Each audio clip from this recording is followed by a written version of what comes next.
ത്രിയേക ദൈവത്തിനെ സ്തുതി. കർത്താവിൻ്റെ പരിശുദ്ധ തിരുനാമം മഹത്വപ്പെടുമാറാകട്ടെ. കർത്താവിനാൽ അനുഗ്രഹിക്കപ്പെട്ട വിശ്വാസികളുടെ സമൂഹത്തിന് യേശുക്രിസ്തുവിൻ്റെ അതിപരിശുദ്ധമായ നാമത്തിൽ എൻ്റെ സ്നേഹവന്ദനം. യഹസ്കേൽ പ്രവാചകൻ്റെ പുസ്തകം 37-ാം അധ്യായം 3-ാമത്തെ വാക്യത്തിൽ നാം ഇപ്രകാരം വായിക്കുന്നു: മനുഷ്യപുത്ര, ഈ അസ്ഥികൾ ജീവിക്കുമോ? യഹസ്കേൽ പ്രവാചകനോട് ദൈവത്തിൻ്റെ ആത്മാവ് ചോദിക്കുന്നതായ ഒരു ചോദ്യമാണിത്. ഇസ്രായേൽ ജനം ദൈവത്തിൽ നിന്ന് ഏറ്റവും അകന്നു പോയതായ കാലത്ത് ദൈവത്തിൻ്റെ പ്രവാചകനായ യഹസ്കേൽ അതിശക്തിയോടെ ഇസ്രായേൽ ജനത്തോടെ വചനം പറഞ്ഞുകൊണ്ടിരുന്നു. ദൈവത്തിൻ്റെ അരുളപ്പാടുകൾ ജനത്തെ അറിയിച്ചുകൊണ്ടിരുന്നു. ഇതിൻ്റെ സാഹചര്യം എന്താണ്? പശ്ചാത്തലം എന്താണ്? 37-ാം അധ്യായത്തിൻ്റെ 1-ാമത്തെ വാക്യം നമുക്ക് വായിച്ച് കേൾക്കാം. യഹോവയുടെ കൈ എൻ്റെ മേൽ വന്നു, യഹോവയുടെ ആത്മാവിൽ എന്നെ പുറപ്പെടുവിച്ചു, താഴ്വരയുടെ നടുവിൽ നിർത്തി, അത് അസ്ഥികൾ കൊണ്ട് നിറഞ്ഞിരുന്നു. അസ്ഥികൾ കൊണ്ട് നിറഞ്ഞിരിക്കുന്നതായ താഴ്വര, അത് അന്നത്തെ ഇസ്രായേൽ ജനത്തിൻ്റെ ആത്മീകമായ അവസ്ഥ ദൈവം പ്രവാചകന് കാണിച്ചു കൊടുക്കുകയാണ്. അവർ ആത്മാവിൽ മരിച്ച് അവരുടെ മാംസമെല്ലാം അഴുകി മണ്ണോട് മണ്ണായി വെറും അസ്ഥിപഞ്ജരമായി അവശേഷിച്ച് വീണ്ടും ആ അസ്ഥിപഞ്ജരം ഉണങ്ങി അവയുടെ ജോയിൻറ്റുകളെല്ലാം വിട്ട് വെറും അസ്ഥി കഷ്ണങ്ങളായി കിടക്കുന്നു. ആത്മീകമായി തകർന്നടിഞ്ഞു പോയതായ ഒരു ജനം. അതാണ് പ്രവാചകനെ ആത്മാവെ കാണിച്ചു കൊടുത്തത്. നമുക്ക് 2-ാം വാക്യത്തിലേക്ക് വരാം. അവിടെ ഇങ്ങനെയാണ് പറയുന്നത്: അവൻ എന്നെ അവയുടെ ഇടയിൽ കൂടി ചുറ്റി ചുറ്റി നടക്കുമാറാക്കി. അവ താഴ്വരയുടെ പരപ്പിൽ എത്രയും അധികമായിരുന്നു. അവ ഏറ്റവും ഉണങ്ങിയുമിരുന്നു. ഏറ്റവും ഉണങ്ങിയിരുന്നതായ അസ്ഥികൾ. അവിശാലമായ താഴ്വരയിൽ നിറയെ അസ്ഥി കൂനകളാണ്. എത്ര കൂനകളുണ്ടെന്ന് പറഞ്ഞിട്ടില്ല. ഇസ്രായേലിലെ 12 ഗോത്രങ്ങളായിരിക്കാം അത്. അവയുടെ ഇടയിലൂടെ ആത്മാവായ പ്രവാചകനെ നടത്തിക്കൊണ്ടിരുന്നു. പ്രിയപ്പെട്ടവരെ, ഈ തലമുറയിലും ദൈവത്തിന് ഉപയോഗിക്കുവാൻ, ആത്മാവിന് പ്രവർത്തിക്കുവാൻ തക്കവണ്ണം നിന്നു കൊടുക്കുവാൻ ആരെങ്കിലും ഉണ്ടോ? ദൈവത്തിന് സ്തോത്രം. അതെനിക്ക് കഴിയുമോ? അനേകർ സംശയത്തോടെ നിൽക്കുകയാണ്. എന്നാൽ വളരെ വ്യക്തമായി അപ്പോസ്തല പ്രവൃത്തികളുടെ പുസ്തകം 5-ാം അധ്യായം 32-ാം വാക്യത്തിൽ കാണാം, ദൈവത്തെ അനുസരിക്കുന്നവർക്കാണ് ഈ ആത്മാവിനെ ലഭിക്കുന്നത്. വചനം കേട്ട് അനുസരിക്കുന്നവർക്ക് ഈ ആത്മാവിനെ ലഭിക്കുന്നു. ആത്മാവരെ ഉപയോഗിക്കുന്നു. അനേകരുടെ വീണ്ടെടുപ്പിന് വേണ്ടി ദൈവം അവരെ ഉപയോഗിക്കും. യഹസ്കേൽ പ്രവാചകനെ ദൈവം ഉപയോഗിക്കുകയാണ്. പ്രവാചകൻ ഈ ഏറ്റവും ഉണങ്ങിപ്പോയ അസ്ഥികളെല്ലാം കണ്ടു. എന്താണ് അതിൻ്റെ അർത്ഥം? എന്താണ്? റോമർക്കെഴുതിയ ലേഖനം 3-ാം അധ്യായം 23-ാം വാക്യത്തിൽ എല്ലാവരും പാപം ചെയ്ത് ദൈവദേശമില്ലാത്തവരായി തീർന്നു എന്ന് നാം വായിക്കുന്നുണ്ട്. ഇന്നത്തെയും മനുഷ്യൻ്റെ അവസ്ഥ അതുതന്നെയല്ലേ? ഇന്ന് മനുഷ്യൻ ലൗകികനായി മാറിയിട്ടുണ്ടോ? ദൈവസ്നേഹം വിട്ടുകളഞ്ഞ് ലോകസ്നേഹത്തിലേക്ക് പോയിട്ടുണ്ടോ? സ്വയം സ്നേഹികളായി തീർന്നിട്ടുണ്ടോ? റോമാലേഖനം 6-ാം അധ്യായം 23-ാം വാക്യം പറയുന്നു, പാപത്തിൻ്റെ ശമ്പളം മരണമത്ര. ഏതാണ് ആ മരണം? യഹസ്കേൽ പ്രവാചകൻ്റെ പുസ്തകം 18-ാം അധ്യായം 20-ാം വാക്യത്തിൽ കാണാം, പാപം ചെയ്യുന്ന ദേഹി മരിക്കും.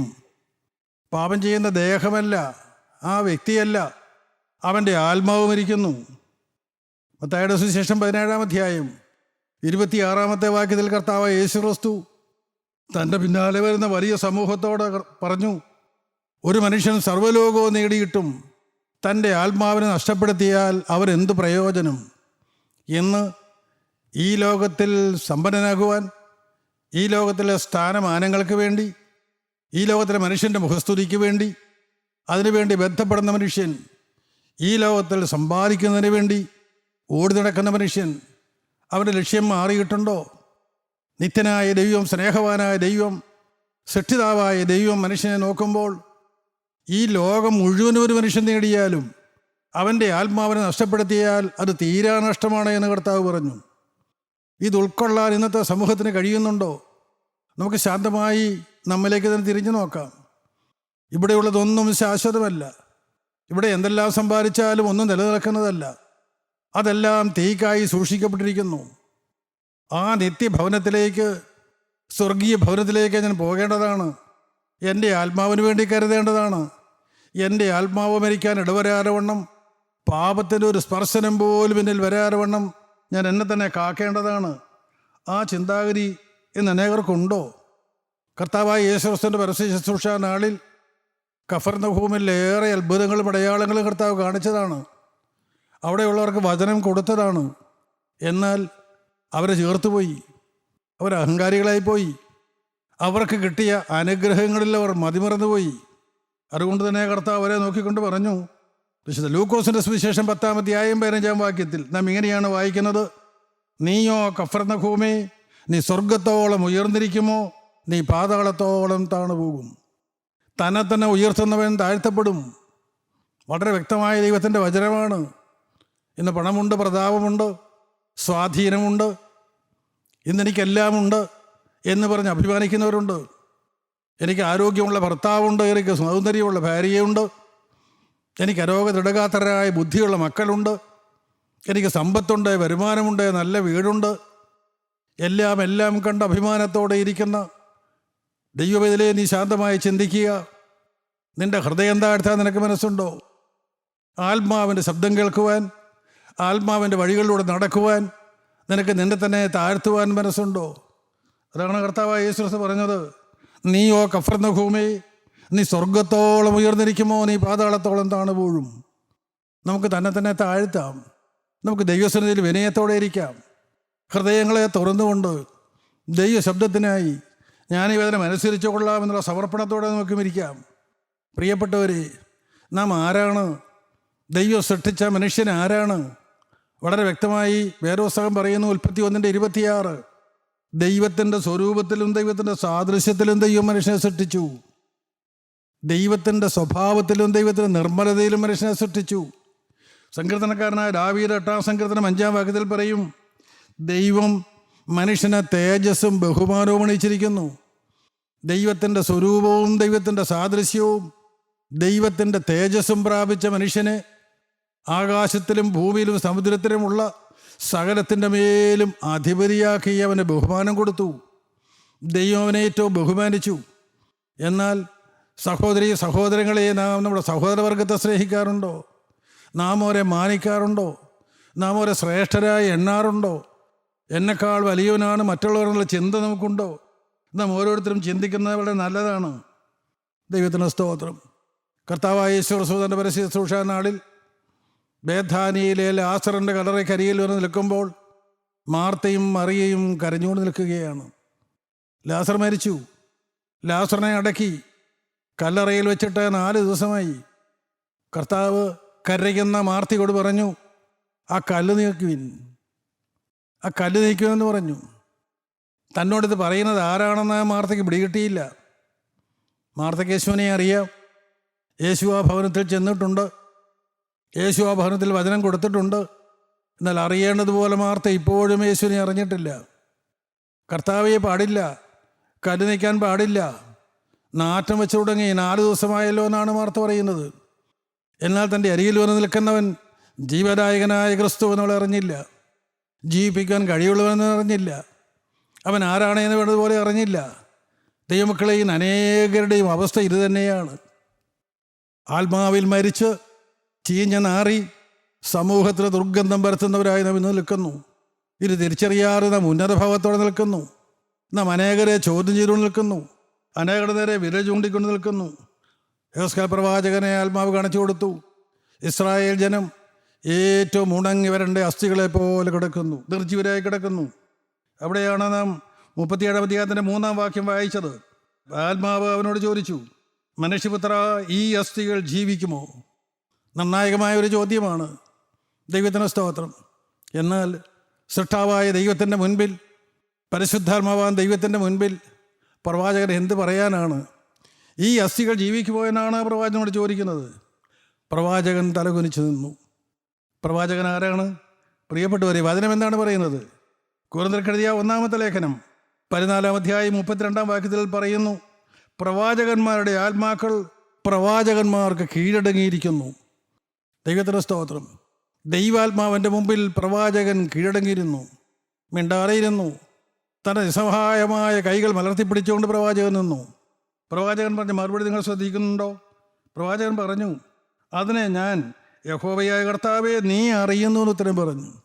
നീ സർവ്വതും അറിയുന്നവനാണ്, നീ സർവജ്ഞാനിയാണ്, നിനക്ക് സകലതും കഴിയും, നിനക്ക് ജീവിപ്പിക്കാൻ കഴിയും, നീ ജീവദായകനാണ്, നിൻ്റെ മുൻപിൽ ഞാൻ എന്ത് പറയേണ്ടു?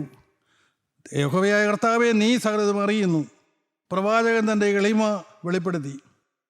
യോഹന്നാന്റെ സുവിശേഷം 1-ാം അധ്യായം തുടങ്ങുമ്പോൾ മനോഹരമായി നാം കാണുന്നുണ്ട്, ആദിയിൽ വചനമുണ്ടായിരുന്നു, വചനം ദൈവത്തോടെയായിരുന്നു, വചനം ദൈവമായിരുന്നു, അവൻ ആദിയിൽ ദൈവത്തോടെയായിരുന്നു, സകലവും അവൻ മുഖാന്തരമുളവായി, ഉളവായതൊന്നും അവനെ കൂടാതെ ഉളവായതല്ല. എന്ത് ബൃഹത്തായ ആശയങ്ങൾ അവിടെ അടങ്ങിയിരിക്കുന്നു. ദൈവത്തിന് സ്തോത്രം. ഈ ലോകത്തിൽ കാണുന്ന സകലവും അവൻ മുഖാന്തരമുളവായി, അവനെ കൂടാതെ യാതൊന്നും ഉളവായില്ല. എല്ലാം അവൻ്റേതാണ്, എല്ലാം പിതാവാരെയും അവന് കൊടുത്തതാണ്. ആ മനുഷ്യരുടെ മധ്യത്തിലേക്ക്, പാപികളായ മനുഷ്യരുടെ മധ്യത്തിലേക്ക്, നിർജീവരായ മനുഷ്യരുടെ മധ്യത്തിലേക്ക് കാലത്തികവെങ്കിൽ കർത്താവായ യേശുക്രിസ്തു വന്നു. അതെങ്ങനെയാണ് വന്നത്?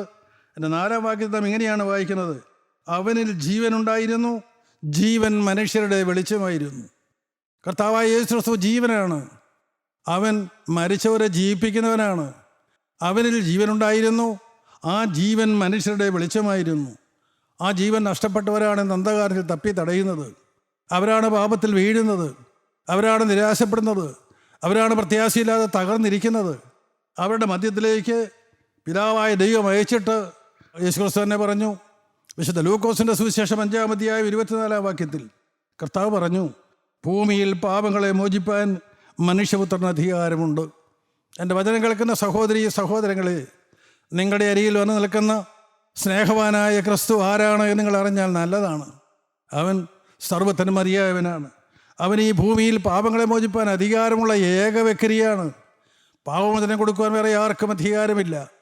ആ കർത്താവാണ് നമ്മെ സന്ദർശിക്കുന്നത്. അവൻ്റെ വചനം മുഴങ്ങുമ്പോൾ അവനാണ് നമ്മുടെ ഹൃദയത്തിൻ്റെ വാതിൽക്കൽ വന്ന് നിൽക്കുന്നത്. അവനാണ് നമ്മുടെ ഹൃദയത്തിൻ്റെ വാതിൽക്കൽ മുട്ടുന്നത്. അവനായ ഹൃദയം തുറന്നാൽ അവൻ പാപമോചനം തരുന്നവനാണ്. ഭൂമിയിൽ പാപങ്ങളെ മോചിപ്പാൻ മനുഷ്യപുത്രന് അധികാരമുണ്ട്. റോമർക്കെഴുതിയ ലേഖനം 3-ാം അധ്യായം 24-ാം വാക്യത്തിൽ അപ്പോസ്തലനായ പൗലോസ് പറയും, ദൈവത്തിൻ്റെ കൃപയാൽ ക്രിസ്തു യേശുവിലെ വീണ്ടെടുപ്പ് മൂലം സൗജന്യമായി എത്രേ നീതീകരിക്കപ്പെടുന്നത്. ഏതോ ഒരു പാപിക്കും അടുത്ത് വരാകുന്ന ഒരു സ്ഥലമാണ് കർത്താവായ യേശുക്രിസ്തുവിൻ്റെ സാന്നിധ്യം. അവിടേക്ക് നമുക്ക് അടുത്തിയെല്ലാം ഉള്ളത് അത് നിത്യനായ ദൈവത്തിൻ്റെ കൃപയാണ്. അത് ദൈവ സൗജന്യമായ ദാനമാണ്. ദൈവത്തിൻ്റെ കൃപയാൽ ക്രിസ്തു യേശുവിലെ വീണ്ടെടുപ്പ് മൂലം കർത്താവായ യേശുക്രിസ്തു വീണ്ടെടുക്കുന്നവനാണ്. ദൈവത്തിന് സ്തോത്രം. പ്രിയപ്പെട്ടവരെ, നിങ്ങൾ മറക്കരുത്, എത്ര കൊടിയ പാപത്തിൽ വീണവനും ഏത് പാപത്തിൻ്റെ അകാര കുഴിയിൽ വീണവനെയും വീണ്ടെടുക്കുവാൻ കർത്താവായ യേശുക്രിസ്തുവിന് കഴിയും. കാരണം അവൻ പാപം തൊടാത്തവനാണ്, അവൻ പാപമില്ലാത്തവനാണ്. പരസ്യശുശ്രൂഷ നാളിൽ കർത്താവായ യേശുക്രിസ്തു പരസ്യമായി ലോകത്തോട് വിളിച്ചു പറഞ്ഞു, നിങ്ങളിൽ ആരെന്നെ പാപത്തെക്കുറിച്ച് ബോധം വരുത്തും? പാപം തൊടാത്തവൻ, പാപം തീണ്ടാത്തവൻ, പാപം അറിയാത്തവൻ, പാപം ചെയ്യാത്തവൻ, അവന് ഏത് കൊടിയ പാപിയെയും വീണ്ടെടുക്കുവാൻ അധികാരമുണ്ട്. അവൻ വീണ്ടെടുക്കാൻ യോഗ്യനാണ്. ദൈവത്തിന് സ്തോത്രം. പ്രിയപ്പെട്ടവരെ, നമുക്ക് ഓരോരുത്തർക്കും അവൻ്റെ സന്നിധിയിലേക്ക് അടുത്ത് വരാം. നമുക്ക് ശാന്തമായി നമ്മുടെ ഹൃദയങ്ങളെ തുറന്നു വെച്ചുകൊണ്ട് ചെല്ലാം. പാപികളെന്ന് സമ്മതിച്ചുകൊണ്ട് ചെല്ലാം. കർത്താവേ, ഞാൻ പാപത്തിൽ വീണുപോയി എന്ന് സമ്മതിച്ചുകൊണ്ട് നമുക്ക് ചെല്ലാം. ഞാൻ അന്ധകാരത്തിൽ തപ്പിത്തടയുന്നു നമുക്ക് സമ്മതിച്ചുകൊണ്ട് ചെല്ലാം. കർത്താവായ യേശുക്രിസ്തു അന്നത്തെ കാലത്തെ യഹൂദന്മാരോട് പരസ്യമായി പറഞ്ഞ യോഹന്നാന്റെ സുവിശേഷം 6-ാം അധ്യായം 35-ാം വാക്യം, ഞാൻ ജീവൻ്റെ അപ്പമാകുന്നു, എൻ്റെ അടുക്കൽ വരുന്നവന് വിശക്കുകയില്ല, എന്നിൽ വിശ്വസിക്കുന്നവന് ഒരു നാടും ദാഹിക്കുകയില്ല. ദൈവമക്കളൊരു കാര്യം ചെയ്യൂ, മുൻവിധികളെ മാറ്റിക്കളഞ്ഞിട്ട് ഇപ്പോൾ നിങ്ങൾ കർത്താവായ യേശുക്രിസ്തുവിൻ്റെ മുഖത്തേക്ക് നോക്കിക്കൊണ്ട് കർത്താവിൻ്റെ വചനം നിങ്ങൾ വിശ്വസിക്കൂ, അത് നിങ്ങൾ ഹൃദയസ്ഥമാക്കൂ. എന്താണ് കർത്താവ് പറഞ്ഞത്? ഞാൻ ജീവൻ്റെ അപ്പമാകുന്നു, എൻ്റെ അടുക്കൽ വരുന്നവന് വിശക്കുകയില്ല, എന്നിൽ വിശ്വസിക്കുന്നവന് ഒരു നാളും ദാഹിക്കുകയില്ല. ക്രിസ്തുവിൻ്റെ അരികിലേക്ക് അടുത്ത് വരുന്നവന്, ക്രിസ്തുവിനെ സ്നേഹിക്കാൻ തീരുമാനിക്കുന്നവന്, ഒരു പുതിയ ജീവിതത്തിനായി ആരെല്ലാം ആഗ്രഹിക്കുന്നു അവർക്ക് ഇനി പാപത്തിൻ്റെ വിശപ്പ് ഉണ്ടാകുകയില്ല. കർത്താവ് തീർത്തു പറഞ്ഞു. എങ്ങനെ പാപത്തിന്മേൽ ജയം കിട്ടും? സഹോദരീ സഹോദരങ്ങളെ, നിങ്ങൾ അലയണ്ട, നിങ്ങൾ വലയണ്ട, നിങ്ങൾ വിഷമിക്കണ്ട. നിങ്ങൾ കർത്താവിൻ്റെ അടുക്കിലേക്ക് ചെന്നാൽ മതി. നിങ്ങളുടെ ഹൃദയ ദൈവത്തോട് അടുത്ത് എന്നാൽ മാത്രം മതി. എൻ്റെ അടുക്കൽ വരുന്നവന് വിശക്കുകയില്ല, എന്നിൽ വിശ്വസിക്കുന്നവന് ഒരു നാളും ദാഹിക്കുകയില്ല. എൻ്റെ പാപത്തിന് പരിഹാരം വരുത്തുവാൻ സ്വർഗത്തിൽ നിന്ന് കർത്താവായ യേശു ക്രിസ്തു ഈ ഭൂമിയിലേക്ക് ഇറങ്ങി വന്നു എന്ന് ആര് വിശ്വസിക്കുന്നുവോ അവന് ഈ ലോകത്തിലെ വെള്ളം കുടിക്കുവാനുള്ള ദാഹം ഉണ്ടാവുകയില്ല, പാപം കുടിക്കുന്നതിനുള്ളതായ ദാഹം ഉണ്ടാവുകയില്ല. അത് സ്വാഭാവികമായി മാറുകയാണ്. അത് ക്രിസ്തു മാറ്റി തരികയാണ്. അവൻ നമ്മെ വഴി നടത്തുകയാണ്. നാം ആയിരുന്ന അവസ്ഥയിലേക്ക് നമ്മെ കൊണ്ടുപോവുകയാണ്. നിങ്ങൾക്കറിയാം, ഇസ്രായേലിനകത്ത് വഴി നടത്തിയ മോശ. ആ മോശ ജനിച്ചപ്പോൾ തന്നെ അന്നത്തെ ഭരണാധികാരിയുടെ നിയമമുണ്ടായിരുന്നു, ജനിക്കുന്ന ആൺകുഞ്ഞുങ്ങളെ നദിയിലെറിഞ്ഞ് കൊന്നുകളയണം. പ്രിയപ്പെട്ടവർ, എന്നാൽ മോശ ദൈവത്തെ കണ്ട മനുഷ്യനായിരുന്നു. ദൈവത്തിന് സ്തോത്രം. ദൈവം അവനെ പെരുവെള്ളത്തിൽ നിന്ന് വീണ്ടെടുത്തു. അവൻ ഫറവോൻ്റെ കൊട്ടാരത്തിൽ വളർന്നു. ശരിയാണ്, മിസ്രൈമിലെ വിദ്യകളെല്ലാം അഭ്യസിച്ചു, എല്ലാം ശരിയാണ്. എന്നാൽ 80 വയസ്സ് പ്രായമായപ്പോൾ, പക്വത വന്നു കഴിഞ്ഞപ്പോൾ ദൈവം മോശയെ വിളിച്ചു. ദൈവം മോശയോട് വിട്ടു. ഇസ്രായേലിനെ വീണ്ടെടുക്കുവാൻ ഞാൻ നിന്നെ കണ്ടിരിക്കുന്നുവെന്ന് മോശയോട് പറഞ്ഞു. ആദ്യം മോശ തടസ്സങ്ങളൊക്കെ പറയുന്നുണ്ട്. ദൈവജനമേ, ഇന്നത്തെ തലമുറയെ നേർവാറയെ നയിക്കുവാൻ എന്നെയും നിങ്ങളെയും ദൈവം കണ്ടതാണ്. ദൈവം നമ്മെ വിളിക്കുന്നുണ്ട്. നിങ്ങൾക്കാർക്കെല്ലാം മനസ്സുണ്ട്? കർത്താവേ, ഇതിൻ്റെ വിളി കേട്ട് ഞാനും ഇതാ വരുന്നു എന്ന് പറയാൻ നിങ്ങൾക്ക് ആർക്ക് പറ്റും? എഫേസ്യ ലേഖനം 1-ാം അധ്യായം 4-ാമത്തെ വാക്യം നാം വായിക്കുമ്പോൾ അവിടെ കാണാം, നാം ദൈവത്തിൻ്റെ സന്നിധിയിൽ വിശുദ്ധരും നിഷ്കളങ്കരുമാകേണ്ടതിന് അവൻ ലോകസ്ഥാപനത്തിന് മുൻപ് നമ്മെ അവനിൽ തിരഞ്ഞെടുത്തു. ദൈവത്തിൻ്റെ സ്തോത്രം. ദൈവം സൃഷ്ടിച്ച മനുഷ്യൻ്റെ അതേ സാദൃശ്യത്തിൽ, അതേ സ്വരൂപത്തിൽ, അതേ അവസ്ഥയിൽ നമ്മെ ആക്കി തീർക്കുവാൻ തക്കോണം ദൈവം നമ്മെ അവനിൽ തിരഞ്ഞെടുത്തു.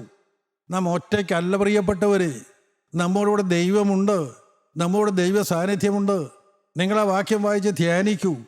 അവൻ നമ്മെ സ്നേഹിച്ചു, അവൻ നമ്മെ തിരഞ്ഞെടുത്തു, അവൻ നമ്മെ വിളിച്ചു. ദൈവത്തിൻ്റെ സ്തോത്രം. സ്വർഗത്തിൽ വേണ്ടതെല്ലാം അവൻ ക്രമീകരിച്ചു കഴിഞ്ഞു. അവനിതാ നിങ്ങളുടെ അരികിലേക്ക് വന്നിട്ടുണ്ട്. വിശ്വസിക്കാൻ ആർക്കെല്ലാം മനസ്സുണ്ട്? നമുക്ക് ശാന്തമായി അവൻ്റെ മുഖത്തേക്ക് നോക്കാം. കർത്താവായ യേശു ക്രിസ്തു വീണ്ടും പറഞ്ഞു, യോഹന്നാന്റെ സുവിശേഷം 6-ാം അധ്യായത്തിൻ്റെ 56-ാമത്തെ വാക്യം, എൻ്റെ മാംസം തിന്നുകയും എൻ്റെ രക്തം കുടിക്കുകയും ചെയ്യുന്നവൻ എന്നിലും ഞാൻ അവനിലും വസിക്കുന്നു. എന്താണ് എൻ്റെ പൊരുള്? ദൈവം വിളിച്ച് വേദനിച്ച മോശയെ ദൈവം സീനായി പർവ്വതത്തിലേക്ക് വിളിച്ചു. മോശ സീനായി പർവ്വതത്തിലേക്ക് ചെന്നു. മോശയുടെ ബലഹീനത നിമിത്തം മുൾമരം എരിയാതിരിക്കുന്നതായ കാഴ്ച മോശ കണ്ടു. ജീവിതത്തിൽ കാട്ടുതീ കണ്ടിട്ടുണ്ട്, പക്ഷേ ഇങ്ങനെ ഒരു തീ കണ്ടിട്ടില്ല. അതെന്താണെന്ന് കാണുവാനാണ് മോശയുടെ ചെയ്യുന്നത്. ദൈവത്തിൻ്റെ സ്തോത്രം. നഷ്ടമായില്ല. ദൈവത്തിൻ്റെ സ്തോത്രം. മുൾമരം എരിയാതിരിക്കുന്ന തീയെ, മുൾമരങ്ങളുടെ ഇടയിൽ കത്തുന്ന തീയെ, മുൾമരം കത്തിക്കാത്ത തീയെ. സ്തോത്രം. നിൻ്റെ അരികിലേക്ക് വരുന്ന ദൈവശബ്ദം നിന്നെ നശിപ്പിക്കുവാനല്ല, നിന്നെ ശിക്ഷിക്കുവാനല്ല, നിന്നെ പുറന്തള്ളുവാനല്ല, നിന്നെ പാപി എന്ന് പറഞ്ഞ് തള്ളിക്കളയുവാനല്ല, നിന്നെ തന്നോട് ചേർക്കുവാൻ, തൻ്റെ സ്നേഹത്തോട് ചേർക്കുവാൻ, തൻ്റെ രാജ്യത്തോട് ചേർക്കുവാൻ, തൻ്റെ തിരുമാറോടണയ്ക്കുവാൻ കുറിച്ചുകൊണ്ട് കർത്താവായ യേശു ക്രിസ്തു വന്നിട്ടുണ്ട്. സ്തോത്രം. ആ മോശ സീനായി പർവ്വതത്തിൻ്റെ മുകളിൽ ദൈവിക സാന്നിധ്യം അനുഭവിച്ചുകൊണ്ട് 40 പകലും 40 രാവും ഒരു അപ്പക്കഷ്ണം തിന്നുകയോ ഒരു പാത്രം വെള്ളം കുടിക്കുകയോ ചെയ്യാറ്, ഒരു തുള്ളി വെള്ളം കുടിക്കാതെ 40 ദിവസം ദൈവത്തോടു കൂടി ഇരുന്നു. നാം പുറപ്പാട് പുസ്തകത്തിൽ വായിക്കുന്നുണ്ട്, മോശ ഈ ലോകത്തിലെ ആഹാരം കഴിച്ചില്ല, ഈ ലോകത്തിലെ വെള്ളം കുടിച്ചില്ല. എന്നാൽ 40 ദിവസം ദൈവത്തോടു കൂടെയായിരുന്ന മോശ അവിടെ നിന്ന് താഴേക്ക് ഇറങ്ങുമ്പോൾ ഇസ്രായേൽ ജനത്തിന് മോശയെ നോക്കാൻ വയ്യ. മോശയുടെ മുഖം തേജസ് കൊണ്ട് നിറഞ്ഞിരുന്നു. ജനത്തിന് നോക്കാൻ വയ്യ. ജനം ആ കാര്യം പറഞ്ഞു. മോശ ഒരു മൂടുപടം കൊണ്ട് തന്നെ മൂടി. പ്രിയപ്പെട്ടവരെ, ദൈവിക സാന്നിധ്യത്തിൽ ഇത് തന്നെയാണ് ലഭിക്കുന്നത്. അത് തന്നെയാണ് കർത്താവായ യേശു ക്രിസ്തുവോട് പറയുന്നത്, ഞാൻ ജീവൻ്റെ അപ്പമാകുന്നു, എൻ്റെ അടുക്കൽ വരുന്നതിന് വിശക്കുകയില്ല, എന്നിൽ വിശ്വസിക്കുന്നവൻ ഒരു നാളും ദാഹിക്കുമില്ല. അതിൻ്റെ അർത്ഥം അതാണ്, ഞാൻ യേശുവിലായിത്തീരുക, യേശു എന്നിലായിത്തീരുക, ഞാനവൻ്റെ മാർവിൽ എലിഞ്ഞു ചേരുക, അവൻ എന്നോട് ചേരുന്നു, ഞാനവനും ഒന്നായിത്തീരുന്നു. ഈ ശ്രേഷ്ഠമേറിയ അനുഭവം പ്രാപിപ്പാൻ ഇന്ന് നിങ്ങൾക്ക് മനസ്സാണോ? വീണ്ടും കർത്താവ് പറഞ്ഞു, യോഹന്നാന്റെ സുവിശേഷം 6-ാം അധ്യായത്തിൻ്റെ 63-ാമത്തെ വാക്യം, ജീവിപ്പിക്കുന്നത് ആത്മാവാകുന്നു, ഞാൻ നിങ്ങളോട് സംസാരിച്ച വചനങ്ങൾ ആത്മാവും ജീവനുമാകുന്നു. പ്രിയപ്പെട്ടവരെ, എൻ്റെ മാംസം ഭക്ഷിക്കുകയും എൻ്റെ രക്തം കുടിക്കുകയും ചെയ്യുന്നവൻ എന്നിലും ഞാൻ അവരിലും വസിക്കുന്നു എന്ന് കർത്താവ് പറഞ്ഞു. യഹൂദന് മനസ്സിലായില്ല. നിർജ്ജീവമായ ന്യായപ്രമാണത്തിൻ്റെ പ്രവൃത്തികളിൽ മുഴുകിയിരിക്കുന്ന യഹൂദന് ഈ പറഞ്ഞതിൻ്റെ നിഗൂഢ അർത്ഥങ്ങൾ മനസ്സിലായില്ല. അവർ ചിന്തിച്ചു, ഒരു മനുഷ്യൻ്റെ മാംസം എങ്ങനെ തിന്നും, ഒരു മനുഷ്യൻ്റെ രക്തം എങ്ങനെ കുടിക്കും, ഇവരെന്താണ് ഈ പറയുന്നത്? അവർക്ക് മനസ്സിലായില്ല എന്ന് കർത്താവിന് മനസ്സിലായപ്പോൾ കർത്താവിനോട് പറഞ്ഞു, ജീവിപ്പിക്കുന്നത് ആത്മാവാകുന്നു, ഞാൻ നിങ്ങളോട് സംസാരിച്ച വചനങ്ങൾ ആത്മാവും ജീവനുമാകുന്നു.